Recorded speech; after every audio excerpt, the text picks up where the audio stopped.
Kapamilya actor J.M. De Guzman giilisan sa umaabot nga MMFF entry nga Walang Forever. Si Crystal Clemente sa Showbiz Chika.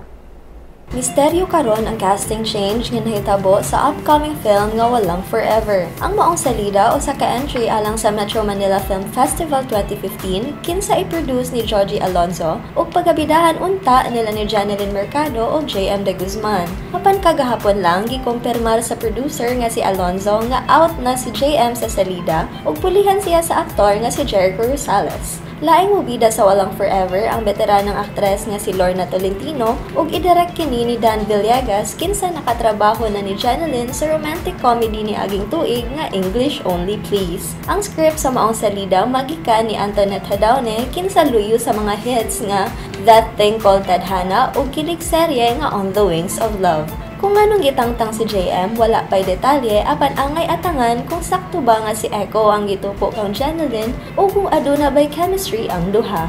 Crystal Clemente alang sa Showbiz Chika.